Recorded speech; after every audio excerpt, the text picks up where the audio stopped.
you done? I've tested it. Done to my vise. I've tested You're it. not supposed to use it. How was I meant to test it if I couldn't use it? What a mess you made.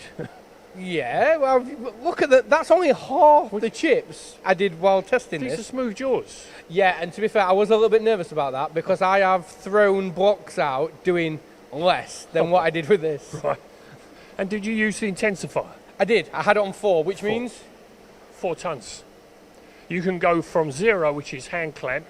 Christ, you didn't use that one, right? But up to 1, 2, 3, 4. You know, it's a hard vise. This. I'm glad you gave it some welly.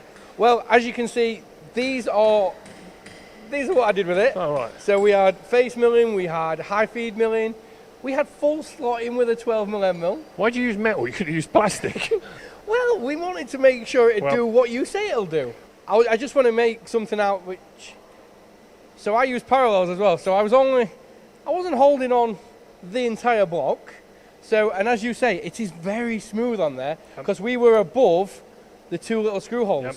But what options can I get for this? Because obviously you're not going to do everything in There screw. are serrated jaws you can use with it for tougher jobs. You've got V jaws, slotted jaws, different procedures. Well, why didn't you give me some I didn't know of you were them? going to use it, but did it prove itself? It did. It really did. Like I said, that's only half. Well, that's probably not even half the swarf, but I wasn't digging in the swarf Good. bin. Well, it's a tough vise for tough jobs. Oh, it really is. Yeah. It took all the hammer, and I had great fun. Good. By Well, the way, it's one block. That's it. It's not like a modular vise where it's bits added on. That's it. It's all in one casting.